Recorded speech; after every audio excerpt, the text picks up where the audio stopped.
means something much different than it used to. It used to mean, oh, that's good. Now it means that's good for jobs. Very different. Plants and factories are already starting to move back into the United States, and big league, Ford, General Motors, so many of them. I'm making this presentation directly to the American people with the media present, which is an honor to have you.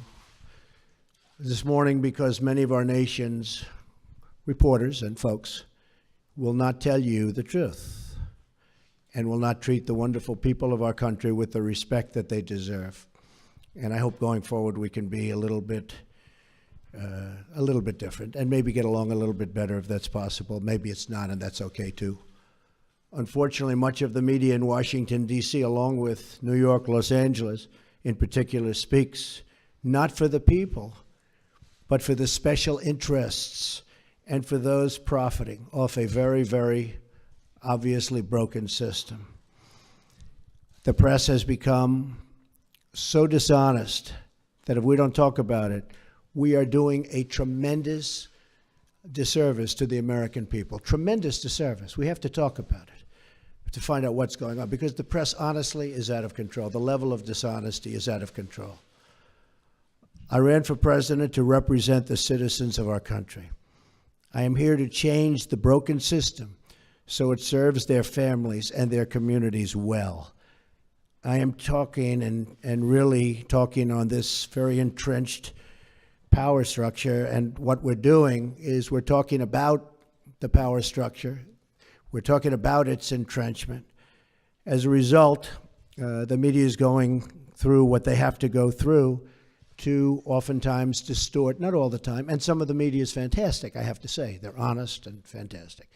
But much of it is not. The distortion, and we'll talk about it, you'll be able to ask me questions about it. But we're not going to let it happen, because I'm here again to take my message straight to the people. As you know, our administration inherited many problems across government and across the economy. To be honest, I inherited a mess. It's a mess. At home and abroad, a mess. Jobs are pouring out of the country. You see what's going on with all of the companies leaving our country, going to Mexico and other places.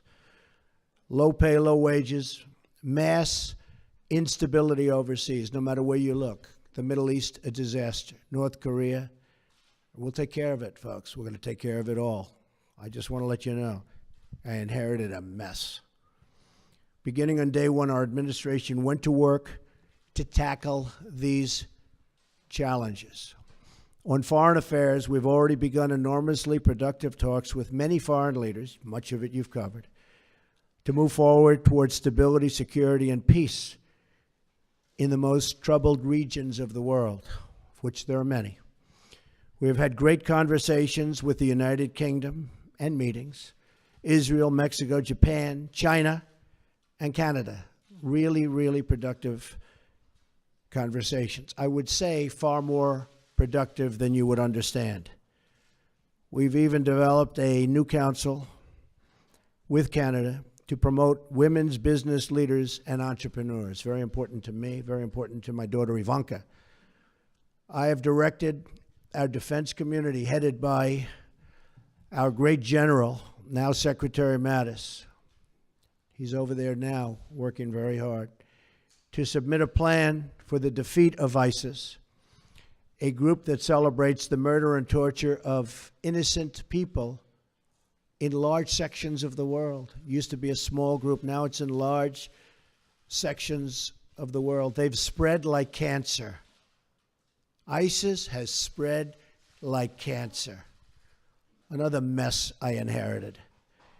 And we have imposed new sanctions on the nation of Iran, who's totally taken advantage of our previous administration. And they're the world's top sponsor of terrorism. And we're not going to stop until that problem is properly solved. And it's not properly solved now. It's one of the worst agreements I've ever seen drawn by anybody. I've ordered plans to begin for the massive rebuilding of the United States military. I've had great support from the Senate. I've had great support from Congress generally. We've pursued this rebuilding in the hopes that we will never have to use this military. And I will tell you, that is I would be so happy if we never had to use it. But our country will never have had a military like the military we're about to build and rebuild. We have the greatest people on earth in our military, but they don't have the right equipment, and their equipment is old. I used it. I talked about it at every stop. Depleted. It's depleted. It won't be depleted for long. And I think one of the reasons I'm standing here instead of other people is that, frankly, I talked about we have to have a strong military. We have to have strong law enforcement also. So we do not go abroad in the search of war. We really are searching for peace, but it's peace through strength. At home, we have begun the monumental task of returning the government back to the people on a scale not seen in many, many years. In each of these actions, I'm keeping my promises to the American people. These are campaign promises. Some people are so surprised that we're having strong borders. Well, that's what I've been talking about for a year and a half, strong borders. They're so surprised. Oh, he's having strong borders. Well, that's what I've been talking about to the press and to everybody else. One promise after another, after years of politicians lying to you to get elected. They lied to the American people in order to get elected. Some of the things I'm doing probably aren't popular, but they're necessary for security and for other reasons. And then coming to Washington and pursuing their own interests, which is more important to many politicians. I'm here following through on what I pledged to do. That's all I'm doing. I put it out before the American people, got 306 electoral college votes. I wasn't supposed to get 222. They said there's no way to get 222. 230 is impossible. 270, which you need, that was laughable. We got 306 because people came out and voted like they've never seen before. So that's the way it goes. I guess it was the biggest electoral college win since Ronald Reagan. In other words, the media is trying to attack our administration because they know we are following through on pledges that we made, and they're not happy about it for whatever reason. But a lot of people are happy about it. In fact, I'll be in Melbourne, Florida at 5 o'clock on Saturday, and I just heard that the crowds are massive that want to be there. I turn on the TV, open the newspapers, and I see stories of chaos. Chaos. Yet it is the exact opposite. This administration is running like a fine-tuned machine, despite the fact that I can't get my cabinet approved. And they're outstanding people, like Senator Dan Coates, who's there, one of the most respected men in the Senate. He can't get approved. How do you not approve him? He's been a colleague, highly respected, brilliant guy, great guy. Everybody knows it. We're waiting for approval. So we have a wonderful group of people that's working very hard, that's being very much misrepresented about, and we can't let that happen. So if the Democrats all you have to do is look at where they are right now. The only thing they can do is delay, because they've screwed things up royally, believe me. Let me list to you some of the things that we've done in just a short period of time. I just got here. I got here with no cabinet. Again, each of these actions is a promise I made to the American people. So we'll go over just some of them, and we have a lot happening next week and in the weeks coming. We've withdrawn from the job-killing disaster known as Trans-Pacific Partnership. We're going to make trade deals, but we're going to have one-on-one deals, bilateral. We're going to have one-on-one deals. We've directed the elimination of regulations that undermine manufacturing and called for expedited approval of the permits needed for America and American infrastructure. And that means plant, equipment, roads, bridges, factories. People take 10, 15, 20 years to get disapproved for a factory. They go in for a permit. It's many, many years. And then at the end of the process, they spend tens of millions of dollars on nonsense. And at the end of the process, they get rejected. Now, they may be rejected with me, but it's going to be a quick rejection. Not going to take years. But mostly, it's going to be an acceptance. We want plants built, and we want factories built, and we want the jobs. We don't want the jobs going to other countries. We've imposed a hiring freeze on non-essential federal workers. We've imposed a temporary moratorium on new federal regulations. We've issued a game-changing new rule that says for each one new regulation, 2 old regulations must be eliminated. Makes sense. Nobody's ever seen regulations like we have.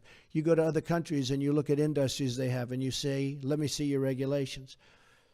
And they're a fraction, just a tiny fraction of what we have.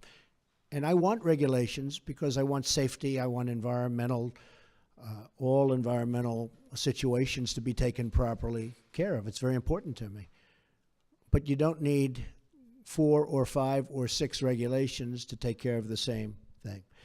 We've stood up for the men and women of law enforcement, directing federal agencies to ensure they are protected from crimes of violence. We've directed the creation of a task force for reducing violent crime in America, including the horrendous situation, take a look at Chicago and others, taking place right now in our inner cities. Horrible. We've ordered the Department of Homeland Security and Justice to coordinate on a plan to destroy criminal cartels coming into the United States with drugs. We're becoming a drug-infested nation. Drugs are becoming cheaper than candy bars, and we're not going to let it happen any longer. We've undertaken the most substantial border security measures in a generation to keep our nation and our tax dollars safe, and are now in the process of beginning to build a promised wall on the southern border. Met with General, now Secretary Kelly, yesterday, and we're starting that process. And the wall is going to be a great wall, and it's going to be a wall negotiated by me. The price is going to come down just like it has on everything else I've negotiated for the government. And we're going to have a wall that works. We're not going to have a wall like they have now, which is either non-existent or a joke. We've ordered a crackdown on sanctuary cities that refuse to comply with federal law and that harbor criminal aliens, and we've ordered an end to the policy of catch and release on the border. No more release. No matter who you are, release. We've begun a nationwide effort to remove criminal aliens, gang members, drug dealers, and others who pose a threat to public safety. We are saving American lives every single day. The court system has not made it easy for us. And are even creating a new office in Homeland Security dedicated to the forgotten American victims of illegal immigrant violence, of which there are many. We've taken decisive action to keep radical Islamic terrorists out of our country. Though parts of our necessary and constitutional actions were blocked by a judge's, in my opinion, incorrect and unsafe ruling, our administration is working night and day to keep you safe, including reporters safe, and is vigorously defending this lawful order. I will not back down from defending our country. I got elected on defense of our country, and I keep my campaign promises. And our citizens will be very happy when they see the result. They already are, I can tell you that. Extreme vetting will be put in place, and it already is in place in many places. In fact, we had to go quicker than we thought because of the bad decision we received from a circuit that has been overturned at a record number. I've heard 80%. I find that hard to believe. That's just a number I heard, that they're overturned 80% of the time. I think that circuit is in chaos, and that circuit is, frankly, in turmoil. But we are appealing that, and we are going further. We're issuing a new executive action next week that will comprehensively protect our country. So we'll be going along the one path and hopefully winning that. At the same time, we will be issuing a new and very comprehensive order to protect our people. And that'll be done sometime next week, toward the beginning or middle at the latest part. We've also taken steps to begin construction of the Keystone Pipeline and Dakota Access Pipelines, thousands and thousands of jobs, and put new Buy American measures in place to require American steel for American pipelines. In other words, they build a pipeline in this country, and we use the powers of government to make that pipeline happen. We want them to use American steel. And they're willing to do that, but nobody ever asked before I came along. Even this order was drawn, and they didn't say that. And I'm reading the order. I'm saying, why aren't we using American steel? And they said, that's a good idea. We put it in. To drain the swamp of corruption in Washington, D.C., I've started by imposing a 5-year lobbying ban on White House officials and a lifetime ban on lobbying for a foreign government. We've begun preparing to repeal and replace Obamacare. Obamacare is a disaster, folks. It's a disaster. You know, you can say, oh, Obamacare. I mean, they fill up our rallies with people that you wonder how they get there, but they're not the Republican people that our representatives are representing. So we've begun preparing to repeal and replace Obamacare and are deep in the midst of negotiations on a very historic tax reform to bring our jobs back. We're going to bring our jobs back to this country, big league. It's already happening.